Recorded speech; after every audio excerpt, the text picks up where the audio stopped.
There is a number that should disturb you. Within 1 hour of learning something new, your brain has already forgotten 50% of it. Within 24 hours, that number climbs to 70%. Within a week, up to 90% is gone. Gone. Not stored somewhere deep and waiting to be retrieved. Simply gone. Erased. As if it never entered your mind at all. You read the article. You attended the lecture. You watched the documentary. You highlighted the important parts. You nodded along thinking, yes, I understand this, I will remember this. And then a week later, someone asks you about it and you find almost nothing. A vague outline where clear knowledge used to be.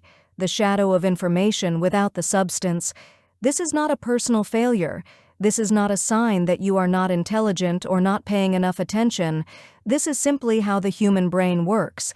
This is what scientists call the forgetting curve. And once you understand it, really understand it, it changes everything about how you learn, how you read, how you study, and how you think about knowledge itself. My name is not important. What matters is this conversation. Settle in, pour your tea, and let us think about this together. The story begins in the 1880s. A German psychologist named Hermann Ebbinghaus decided to do something that had never been done before. He decided to study memory scientifically, not by theorizing about it, not by observing others, but by experimenting on himself. For years, actual years, Ebbinghaus memorized lists of meaningless syllables, thousands of them, words that had no meaning, no emotional weight, no existing connections in his mind. And then he measured how quickly he forgot them, how much he retained after 1 hour, after 1 day, after 1 week, after 1 month. What he discovered was both precise and devastating. Forgetting is not random, it follows a predictable pattern, a curve, steep at first, dropping dramatically within the first few hours, and then gradually flattening as time goes on. In other words, the most dangerous period for any new piece of information is immediately after you learn it. That is when your brain is most aggressively discarding what it has just received. Why does the brain do this? The answer is both elegant and humbling. Your brain is not a library. It does not store everything with equal care on neatly labeled shelves. It is more like a living system, constantly making decisions about what is worth keeping and what can safely be discarded. And the primary signal it uses to make that decision is surprisingly simple: repetition. If you encounter a piece of information once, your brain interprets that as a signal. This thing appeared once. It was not repeated. It is probably not important. File it in the temporary storage, and if nothing reminds me of it, let it go. But if information keeps appearing, if you encounter something again and again across different contexts and different times, the brain receives a different signal. This keeps coming back. This must matter. This is worth storing properly. This belongs in long-term memory. This is the fundamental logic of your memory system, not importance as you judge it, not how hard you tried to remember, not how many times you highlighted the sentence, but frequency of encounter, how many times your brain was reminded that this thing exists. And this creates a profound and deeply uncomfortable problem for the way most of us approach learning. Think about how you typically learn something. You read a book once, you attend a class and take notes you rarely review, you watch a video, find it fascinating, and move on to the next one.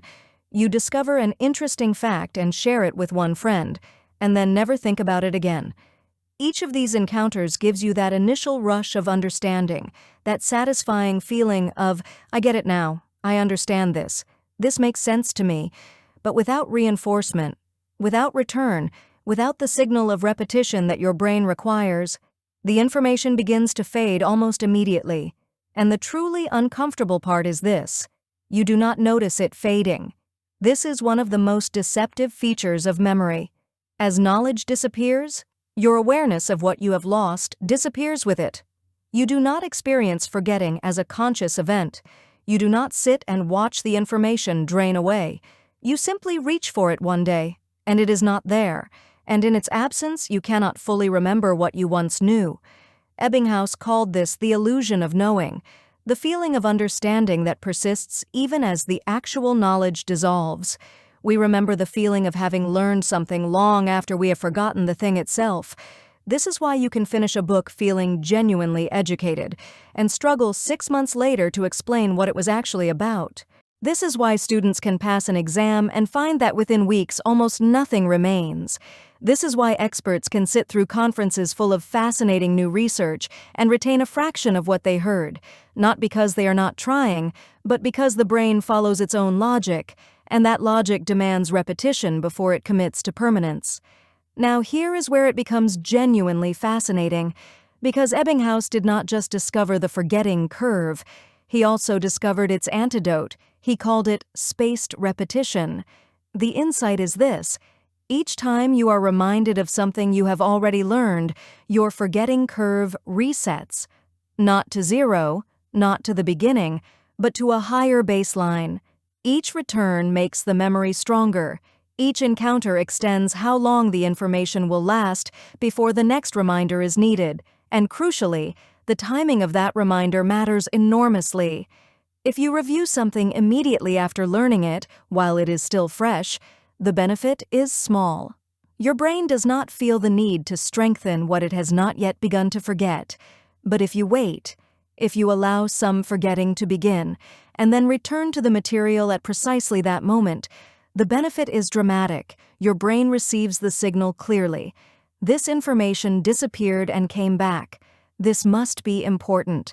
Strengthen this. Keep this.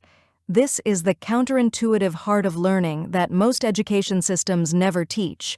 The struggle to remember, the slight effort of reaching back for something that has begun to fade, is not a sign that learning has failed. It is the mechanism by which learning deepens. Psychologists call this the retrieval effect. The act of trying to remember something, whether you succeed or not, strengthens the memory more powerfully than simply rereading or rewatching the same material. Testing yourself is not just a way of measuring what you know. It is a way of building what you know. Every effortful retrieval is a small act of construction. You are literally rebuilding the neural pathway each time you reach for information and pull it back into consciousness. Let us pause here and sit with something. Most of us spent years in classrooms being taught in ways that directly contradict everything we know about memory. Information delivered once, exams scheduled at the end of a term, too late for the struggle of retrieval to benefit long-term retention, notes taken and filed away rather than revisited at precisely the moments when forgetting had begun. And we were taught to believe that if we understood something, if we felt that satisfying click of comprehension, then the job was done. The learning had happened, but understanding and remembering are not the same thing. Understanding is a moment. Memory is a practice. You can understand something perfectly in this moment and remember almost none of it in 7 days.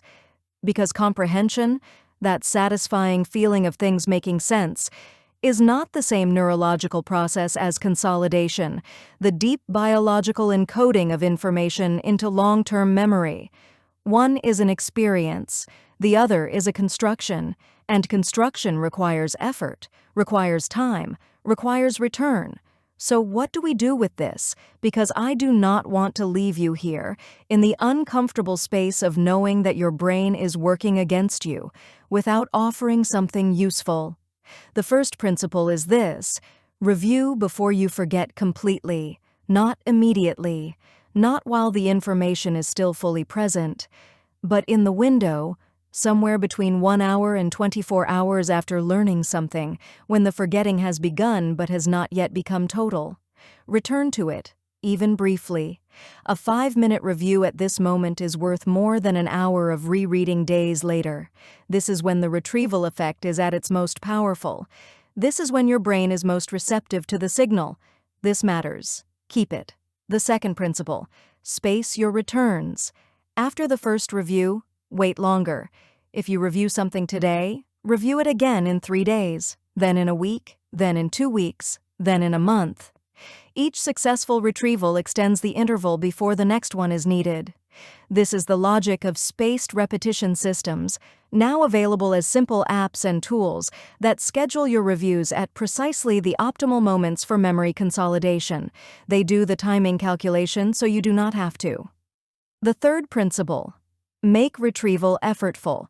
Do not just reread your notes, cover them and try to recall what they said. Do not just watch the video again. Turn it off and try to explain what you learned. Do not just review the summary. Put it aside and write your own. The effort, the slight struggle of reaching for something that is partly faded, is not an obstacle to learning. It is the learning itself. The fourth principle: connect new knowledge to what you already know. Ebbinghaus used meaningless syllables precisely because they had no connections to existing knowledge, and they were forgotten at the fastest possible rate. But meaningful information that connects to things you already understand, that fits into existing frameworks, that carries emotional weight or personal relevance, is remembered far longer. Your brain is not a filing cabinet, it is a network. And new information that connects to existing nodes in that network is anchored. It has something to hold on to, something that can pull it back when it begins to drift. This is why storytelling is such a powerful vehicle for knowledge, not because stories are simpler, but because they activate multiple parts of your memory simultaneously: emotion, context, sequence, character. Each of these creates an additional anchor, an additional pathway back to the information when you need to retrieve it. There is one more thing I want to say before we close. Understanding the forgetting curve changes not just how you learn, but how you judge yourself. How many times have you felt embarrassed for forgetting something you were sure you knew? How many times have you concluded that you are simply not good at remembering, that some people have it and you do not? The truth is more honest and more kind than that. You were not taught to remember. You were taught to understand, and those are different skills with different requirements. The person who remembers best is not the one with the most capable brain. It is the one who returns most often, who reviews at the right moments, who tests themselves rather than simply rereading, who builds habits around the biology of their own memory rather than working against it. Memory is not a talent, it is a practice, and like any practice, it improves with understanding, with consistency, and with the willingness to return again and again to what matters. So the next time you forget something you were sure you knew, do not conclude that you are not smart enough. Conclude that you did not return soon enough, and then return now. Before you leave this moment, I want to offer you one question to carry with you. Think of one thing you have learned recently that genuinely matters to you, something you read, heard, or understood that felt important, something you wanted to keep. Have you returned to it? If not, what is one small way you could return to it today? Not to relearn it, not to study it exhaustively, just to touch it again, to remind your brain, this is still here, this still matters, keep this. That single return, small and effortful as it may feel, is worth more than you know. This is GreenTea English. Thank you for thinking with me today. See you in the next one.